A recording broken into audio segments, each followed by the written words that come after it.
بیمار ہونا اور کرائے کے گھر میں رہنا یہ کوئی زکوٰۃ کے ان کے لینے کے جائز ہونے کے لیے دلیل نہیں ہے. اصل یہ ہے کہ نصاب ان کے پاس ہے کہ نہیں. اگر بیمار ہیں کرائے پر رہتے ہیں لیکن ان کے پاس 7.5 تولہ سونا یا 52.5 تولہ چاندی یا اتنی مالیت کا کیش یا مالی تجارت ہے یا حاجت اصلیہ سے زیادہ یعنی ضروریات زندگی کے سامان سے زیادہ ان کے پاس کچھ مال ہے تو وہ زکوٰۃ نہیں لے سکتے ہیں. اگر یہ ایک تمام مقدار تھوڑی تھوڑی ہے ان کو ملا کر 52.5 تولہ چاندی کی مالیت بن جائے تب بھی نہیں لے سکتے. اور اگر ان سے کم ہے کہ بالکل بنتا ہی نہیں, اگر کل مال ملا لیں 52.5 تولہ چاندی کے برابر تو پھر وہ بالکل مستحق زکوٰۃ ہیں, وہ لے سکتے ہیں. اور یہ بہن نے فرمایا کہ میں بھول جاتی ہوں تو سورہ اخلاص پڑھتی ہوں, کوئی حرج تو نہیں ہے؟ تو اس میں کوئی حرج نہیں ہے. نہ تو سورہ اخلاص کی زیادتی یا کثرت کی بنا پر معاذ اللہ بھول ہے. میرا مشورہ یہ ہے کہ فجر کی نماز کے بعد 3 مرتبہ سورہ علم نشرح پڑھ کر اپنے اوپر دم کر لیں اور پانی پر دم کر کے وہ پانی پی لیں. لیکن ابھی تو یہ فجر کے بعد نہیں کریں گے, سحری کے ٹائم میں کر لیں تو انشاءاللہ اس سے حافظہ بہت اچھا ہو جاتا ہے. اور گولڈ اگر کسی کے پاس ہے تو کیا ان کے بچوں کو فطرہ دے سکتے ہیں کہ نہیں؟ دیکھیں اگر بچے بالغ ہیں اور ان کے پاس مال نہیں ہے تو بالکل دے سکتے ہیں کہ ان کے والد کا غنی ہونا ان پر اثر انداز نہیں ہوگا. لیکن اگر نابالغ بچے ہیں تو نابالغ بچوں کا حکم والد کا ہی ہوتا ہے. اگر والد صاحب غنی ہے تو نابالغ بچے بھی غنی کہلائیں گے, اگر وہ شرعی فقیر ہیں تو نابالغ بچے بھی شرعی فقیر ہی کہلائیں گے. تو یہ ذرا فرق دیکھ لیا جائے. اور معتکف ناخن کاٹ سکتا ہے, وہ فنائے مسجد میں چلا جائے جیسے وضو خانے کی جگہ وہاں کاٹ لے.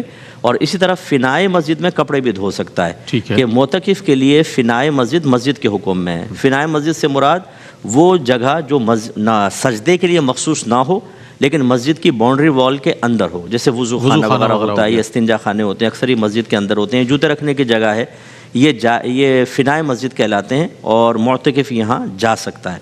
اور تراویح میں یہ کہتے ہیں رغبت کم تھی تو ایک عالمہ نے باجماعت شروع کر دی. دیکھیں یہ ہم اس کو مانتے ہیں اس میں کہ ویسے تو احناف کے نزدیک عورتوں کی جماعت مکروہ تحریمی ہے, لیکن اگر کوئی عالمہ یہ سمجھتی ہیں کہ عورتوں میں سستی ہے, ان میں علم دین کی کمی ہے جس سے فتنہ فساد بھی ہیں, وہ کفر یا بدعت میں مبتلا ہو سکتی ہیں. خصوصاً ہماری ینگ بچیاں سوشل میڈیا پر کسی کا بھی بیان سن کر اپنا عقیدہ خراب کر رہی ہیں, ان کی برین واشنگ ہو رہی ہے, وہ اکابرین کو معاذ اللہ گالیاں تک بک رہی ہیں بچی. تو اگر عالمہ ایسا کرتی ہیں کہ تراویح کی جماعت قائم کریں لیکن اس کے بعد صرف تجوید نہیں بلکہ درس قرآن کریں اور ان کو فرض علوم سکھائیں, عقائد سکھائیں, احکام شرعیہ عملیہ اور صغیرہ کبیرہ ظاہری باطنی گناہوں کی معرفت دیں تو بہت بیسٹ ہے. اور اس عذر کی بنا پر عالمہ کو جماعت قائم کرنے کی اجازت دی جائے گی. جی بینک دیکھا جائے گا کون سا ہے. اگر تو اسلامک بینک ہے اور اس میں باقاعدہ مضاربہ اکاؤنٹ ہے تو اس میں آپ بالکل سیونگ اکاؤنٹ میں رکھوا سکتے ہیں اور اس کا پروفٹ لے سکتے ہیں. لیکن عام طور پہ جو بینک ہیں وہ کوئی ایسا تجارتی معاہدہ نہیں کرتے ہیں بلکہ وہ آپ جو اس میں بینک میں پیسہ رکھواتے ہیں وہ قرض کی حیثیت رکھتا ہے اور قرض کے اوپر نفع لینا سود ہوتا ہے. نبی کریم صلی اللہ علیہ وسلم نے فرمایا کہ جو قرض نفع کھینچے وہ نفع سود ہے تو اس سے اجتناب کرنا لازم ہوگا. بیوہ خاتون اگر کوئی سامان لانے والا نہیں ہے اور بہت ضروری ہے اس سامان کا ہونا تو پھر وہ پردہ کر کے باہر جا سکتی ہیں بقدر ضرورت اور پھر فوراً واپس آ جائیں. بالکل ٹھہرے نہیں باہر, اپنی ضرورت پوری کر کے آ سکتی ہیں اور اس سے عدت ختم نہیں ہوگی. ان کے لیے وقتی طور پہ اس ضرورت کی بنا پہ نکلنا جائز ہوگا, لیکن یہ ایسا نہیں کر سکتی کہ عدت سے باہر نکل کے باہر کے ملک میں چلی جائیں. کوشش کریں یہیں پوری کریں, اس کے بعد آپ باہر جانا چاہیں تو جا سکتی ہیں. دعائے قنوت جو مشہور ہے انا نستعین کا وہی پڑھیں آپ, چھوڑ دیں دوسروں کو کون کیا کہہ رہے ہیں. پوری امت جب ایک چیز پر عامل ہو جاتی ہے وہ یقیناً منقول بھی ہوتی ہے, اور جب یہ بڑا معتبر جملہ ہوتا ہے علیہ عمل الامہ کہ اس پر امت کا عمل ہے, کہ جب بڑے بڑے اکابرین اس پہ عمل کر رہے ہوں تو اللہ تعالیٰ کبھی بھی گمراہی پر امت کو جمع نہیں کرے گا.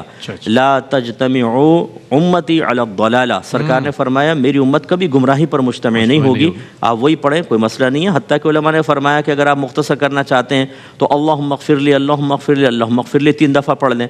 تو کوئی یہ پڑھنا دعائے قنوت وہی ایک منقول مخصوص کوئی فرض یا واجب نہیں ہوتی ہے, جو آپ پڑھ رہے ہیں اس کو پڑھیں, کوئی اس میں مسئلہ نہیں ہے. اور جائے نماز پر اگر مسجد نبوی یا خانہ کعبہ بنا ہو تو ہم اس کو منع ہی کرتے ہیں. ہمارے مفتی استاد محترم مفتی عبدالقیم ہزاری صاحب فرمایا کرتے تھے کہ یہ دشمنان اسلام کی سازش ہے کہ انہوں نے مسلمان کے قدموں کے تلے ہمارے مقدس چیزوں کی شبیہات کو قدموں کے تلے کر دیا. بعض لوگ کہتے ہیں اس سے کوئی فرق نہیں پڑتا, میں صرف سمجھانے کے لیے کہتا ہوں اپنے والد صاحب کی تصویر لیجئے گا, نیچے رکھ کے اس پہ پاؤں رکھ کے بتائیں مجھے. اب وہ آپ کے والد تو نہیں ہے نا، پکچر ہی ہے نا، لیکن آپ کا دل نہیں مانے گا، تو پھر مکہ مدینہ کو سامنے رکھ کے اس پہ پاؤں بھی لگ رہے ہیں اور چڑھ رہے ہیں اور سامنے زمین پہ گرا ہوا ہے، یہ بالکل مناسب نہیں ہے. ایسے مصلوں کو تبرکاً رکھ دیں، استعمال نہ کریں، سادہ مصلے استعمال کیے. دیکھیں اس میں آسان سا اصول یہ ہے کہ اگر امپلائی کی سیلری کو ڈیڈکٹ کر کے کچھ کر کے اس کو اپنے پاس رکھا ہوا ہے، اس پہ چاہے بعد میں وہ پروفٹ دیں یا نہ دیں تو اس کے اوپر زکوٰۃ بنتی رہے گی جتنا ان کی اپنی سیلری ہے. اور اگر جو اضافی دیں گے یا اس پہ ساتھ ساتھ رکھتے جا رہے ہیں اس کا آپ کا کوئی تعلق نہیں ہے، اس کے اوپر بہرحال زکوٰۃ دینی ہوگی. تو یہ ہر جگہ یہ اصول دیکھ لیں آپ کہ جہاں آپ کا اپنا اماؤنٹ ہے، گورنمنٹ نے یا اداروں نے رکھا ہوا ہے، تو اس کے اوپر زکوٰۃ سال بہ سال بنتی رہے گی. ٹھیک ہے. اچھا وہ سب ایک سوال یہ بھی آیا تھا کہ یہ جو زکوٰۃ کی رقم ہے یہ اگر مطلب اس لیے روک لی جائے کہ جناب ہمارے فلاں رشتہ دار ہیں وہ آنے والے ہیں بہت مستحق ہیں، تو اس نیت سے اگر روک لی جائے تو کیا اس کا کوئی وبال ہوگا یا اس کو کس مصرف میں مطلب کس طرح وہ کیا جائے؟ ہاں دیکھیں یہ تو ہو سکتا ہے کہ کسی مخصوص شخص کو آپ زکوٰۃ دینا چاہتے ہیں، تو آپ نے کہا وہ آنے والا ہے چلے انتظار کر لیں، یہ تاخیر قابل مذمت نہیں ہے کہ چلیں وہ تو مخصوص کو ہے. ایک ہوتا ہے کہ ہم نے رکھ لی ہے، کوئی آتا جائے گا تو دیتے جائیں گے. یہ جو تاخیر ہے یہ بالکل منع ہوتی ہے. علماء نے فرمایا ایک دن کی بھی تاخیر کریں گے تو گناہ گار ہوں گے. ہزاروں مستحق ہیں، اوروں کو دے دیں. یا ایک جیسے کویسچن آیا تھا کہ ہم زکوٰۃ رکھتے ہیں چند مخصوص گھروں کو دیتے ہیں تو ہر ماہ ان کو دیتے رہیں گے راشن کر کے، یہ بھی چیز ٹھیک نہیں ہوتی ہے. آپ ان کو اس مہینے دیں اور باقی دیگر غربا میں تقسیم کریں، پھر آگے نفلی صدقات کے ذریعے خدمت کرنا چاہیں علیحدہ، یا پھر آپ ان کو ایک ساتھ دے دیں، پورے سال کا راشن دے دیں یا پیسہ دے دیں کہ آپ اس پہ راشن ڈلواتے رہیے گا، لیکن اس کو روک نہیں سکتے اس طریقے سے. ٹھیک ہے. دیکھیں شریعت ہمارے نبی کریم صلی اللہ علیہ وسلم کی ہے، کسی کنٹری کی یا وہاں کی مینجمنٹ کی نہیں ہوتی ہے. نبی کریم صلی اللہ علیہ وسلم نے واضح فرمایا کہ کسی عورت کے لیے جائز نہیں کہ محرم یا شوہر کے بغیر 3 دن کی مسافت سفر کرے، اور اس کے ساتھ قید لگائی جو اللہ اور اخروی دن پر ایمان رکھتی ہو. تو علماء نے فرمایا 3 دن کا مطلب کم از کم 92 کلومیٹرز دور جانا. تو علماء نے فرمایا کہ شوہر یا محرم کے بغیر اگر کوئی عورت نکلے گی ہر قدم پر اس کو گناہ ملے گا، کیونکہ نبی کریم صلی اللہ علیہ وسلم کی مخالفت وہ کر رہی ہے. تو یہ ابھی تو یہ شاید ایسا نہ ہو، لیکن فتنے بہرحال ظاہر ہوں گے کہ عورتیں جیسے جاتی ہیں تو پھر وہاں پر شیئرنگ میں روم لے لیا، گناہ ہو گئے، دیگر معاملات ہو گئے. بعض لوگ حسن ظن قائم کرتے ہوئے کہتے ہیں یار مکہ مدینہ وہاں کون گناہ کرے گا. آپ کو پتہ ہے پچھلے دنوں 40,000 یہیں کے بھکاری پکڑے گئے جو وہاں جا کے بھیکے مانگ رہے ہیں. حرام اور گناہ کبیرہ، چوریاں وہاں پر ہو رہی ہیں. سب کچھ جو گناہ گار ہے وہ کرتا ہے، ہر جگہ گناہ ہو سکتا ہے. اس لیے بہرحال ان بہنوں کو، ایسی بہنوں کو صبر کرنا چاہیے اور ہرگز قدم نہ اٹھائیں، ورنہ اعلیٰ حضرت نے تو یہ لکھا ہر قدم پہ اس پہ لعنت نازل ہوگی. آپ مکہ مدینے جا رہی ہیں اللہ تعالیٰ کی رحمت حاصل کرنے کے لیے اور لعنت کی مستحق ہو کر واپس آئیں اس لیے کہ اللہ رسول کی مخالفت کر رہی ہیں. کیا فائدہ آپ کو عمرہ پورا کرنے کا؟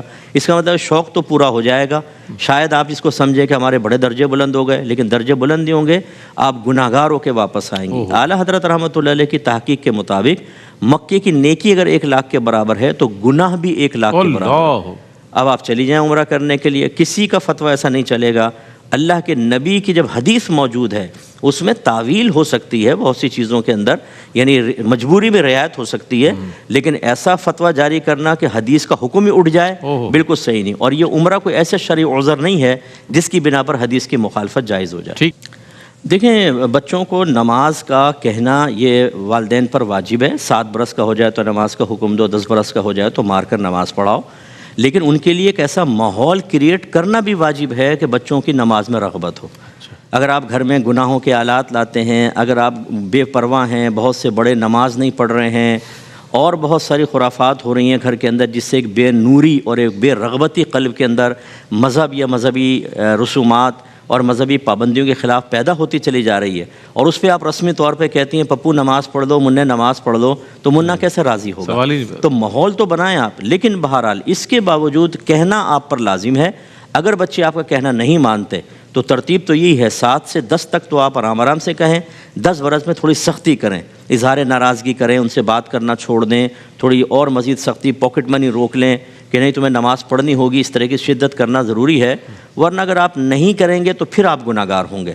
تو کہتے ضرور رہیں، ورنہ پھر آپ خود جلیں گے جب وہ بالغ ہو جانے کے بعد دینی پابندیوں سے راہ فرار اختیار کرنے کے عادی ہو چکے ہوں گے، تو پھر ایک چیز میں بغاوت پیدا نہیں ہوگی. پھر آپ دیکھیں گے آپ کی نگاہوں کے سامنے گناہ کبیرہ کریں گے اور آپ تڑپتے رہیں گے. تو ایسے والدین جو کوئی ماحول نہیں بناتے، خود رول ماڈل نہیں بنتے، تو صرف کہہ دینا کافی نہیں ہوگا، بلکہ ان کو ایسا ماحول پرووائڈ کرنا بھی لازم تھا. اور یہ بھائی نے جو فرمایا، دیکھیں مسئلہ یہ ہے، اگر وہ ایسے ہیں کہ آپ زکوٰۃ دے دیں ادھر ادھر خرچ کر دیں گے، تو اس کا مطلب ہے کہ ان کو آپ کی زکوٰۃ کی کوئی قدر نہیں ہے. ان کی پرابلم ایسی نہیں ہے کہ جس پرابلم میں آپ کی زکوٰۃ کو وہ صحیح یوز کریں، وہ اور کاموں میں استعمال کر رہے ہیں. آپ کیوں اپنے گناہ گار ہوتے ہیں؟ یعنی ان کی وجہ سے آپ گناہ گار ہوں اور وہ اپنی پابندیاں کریں نہیں.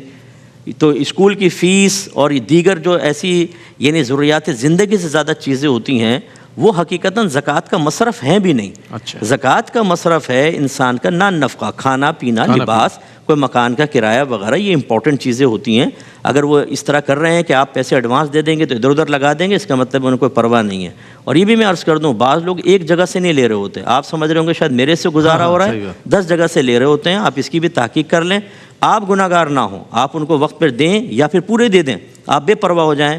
پھر وہ سال کے بیچ میں مانگے تو آپ کہیں میں نے آپ کو دے چکا ہوں، آپ جانیں آپ کا کام جانیں، ان کو کہہ دیں آپ. لیکن اگر ایسا نہیں ہے تو پھر آپ کو کسی دوسری جگہ پر زکوٰۃ اور بہت سارے مستحق مل جاتے ہیں. آپ کی نگاہوں میں شاید وہ زیادہ مستحق ہوں گے، اس کا انکار نہیں ہے، لیکن ذرا دوسرے سے بھی رائے معلوم کر لیں، کوئی وکیل بنا دیں. انشاءاللہ بہت سارے مستحقین ہیں جو ان سے زیادہ ہو سکتا ہے غریب ہوں. اس لیے ہمارا مشورہ یہ ہوگا کہ بالکل ان کی وجہ سے اپنے آپ کو گناہ گار نہ کریں. اچھا مجھ سے ایک سوال اور آیا تھا کہ اولاد جوان ہو اور والدین تنگ ہو کہ بھئی یہ نماز نہیں پڑھ رہا ہے، تو ایسی صورت میں بچوں پر ہاتھ اٹھانا، والدین کا مارنا، یعنی نماز کے لیے کہنے کے لیے، کیا اس کے حوالے سے کوئی اجازت ہے شریعت کی طرف سے؟ دیکھیں میرا مشورہ تو یہی ہوگا کہ سختی تو کریں والد صاحب، جیسے ڈانٹیں بعض اوقات، ان سے بات چیت چھوڑ دیں، روڈلی رویہ کر لیں. لیکن یہ مار پیٹ سے بچے نماز نہیں پڑھیں گے.